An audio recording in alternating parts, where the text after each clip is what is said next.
Yeah, I rise to agree with my colleague, Senator Higgins there. I do think in any marine accident, Minister, I think speed is of the essence. To get answers, to understand what happened, that is truly important. The Lucas case raised certain issues with respect to interviews, with respect to the removal of items from the scene of the accident, with respect to an investigation into, if I recall correctly, an investigation into the life jackets that were used. I may be wrong on that, but as far as I recall, that's the situation. I do think we have to treat volunteers differently, but I do think that investigations must be immediate. Both the loss of 116, notwithstanding the fact that there was a significant court case, or sorry, significant legal advice on 116, the rest of the world depends on the report of any accident to help them change the methodologies that they use, to change the procedures and practices that are in place. And reports need to be got out. They need to be comprehensive and they need to be published very, very quickly. But I would agree with most of what my colleague Senator Higgins has said in this case. I do think it would improve the bill. Thank you. Carmagad and Ara. Very much, Chair. First of all, I want to thank the senators for their contributions. I just want to say a few things to you. This amendment here deals with a number of points in relation to the search and rescue operations, including the conduct of an investigation in this context, the expertise of investigators, cooperation between the EMAIU and the SAR bodies, the exemption of volunteers from certain requirements in the bill, and the collaborative development of safety recommendations. And firstly, I'd like to point out and remind the House that the IU is an independent unit whose purpose is to determine the cause or causes of marine accidents and to make recommendations which seek to improve the maritime safety in future. And as it does as an independent unit, the conduct of an investigation is the matter for the Chief Investigator or his or her designated investigator in charge. The Chief Investigator is guided in this regard by the IMO's Casualty Investigation Code.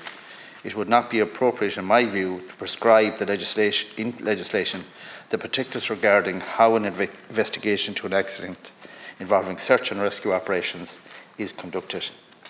I stated before, and it remains my view, that it is not desirable to provide in legislation for the specific qualifications and experience of individual investigators. Section 9 of the bill requires that the EMAIU be staffed by the investigators who possess the requisite qualifications and experience in order for the EMAIU to deliver on its functions.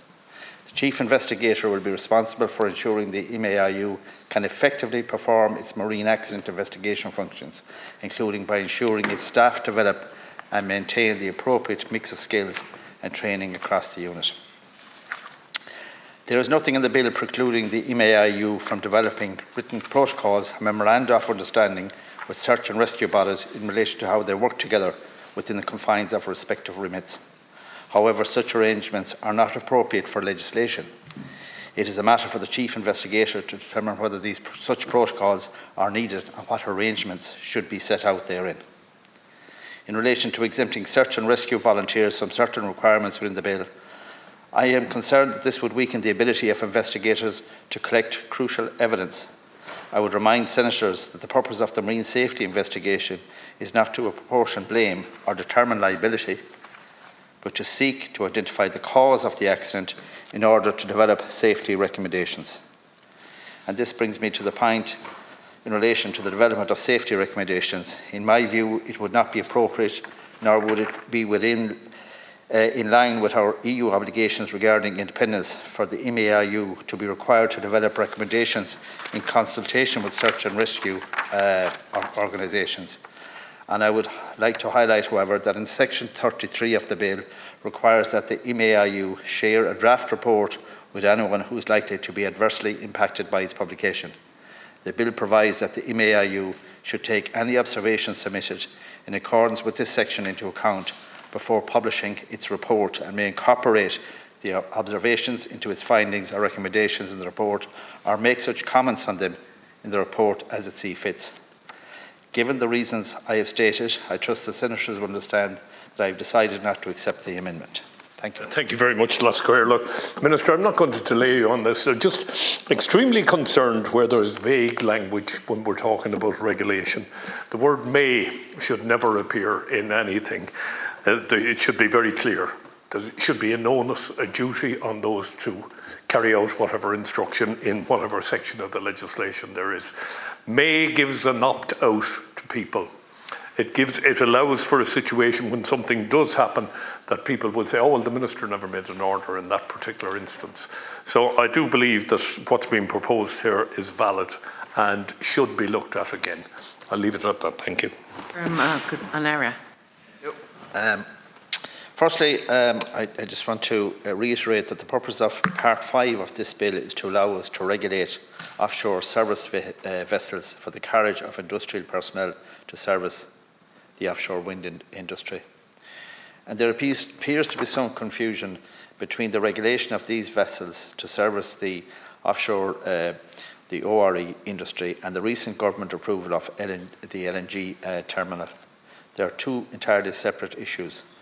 And no concerns were raised around the definition for offshore industrial activities in the bill containing references to the hydrocarbon energy sector, but this is to reflect the definition used in the SOLAS Convention.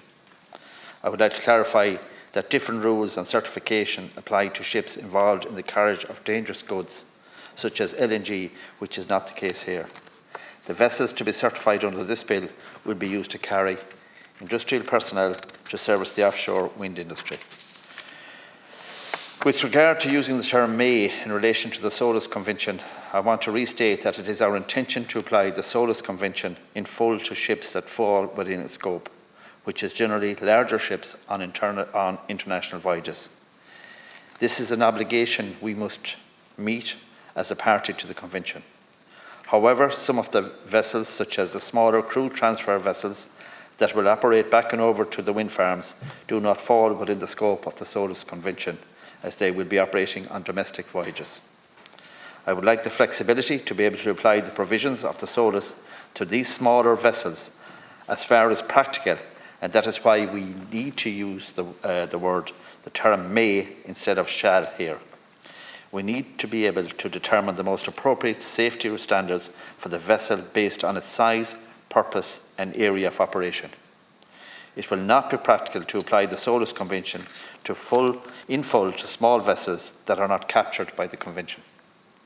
In addition, it is practical to have the option to have different sets of rules for different types of vessels, but it will be determined during the drafting process as what rules are required and whether a single set can be used to cover a range of vessels. As such, the use of the term may is practical for that purpose. The Senator also wishes to make it mandatory for any rules to include survey requirements. Offshore service vessels cannot be provided with a certificate under Section 48 of this bill without first having undergone the appropriate survey. I can confirm that any rules drafted under this section will set out the detailed survey requirements.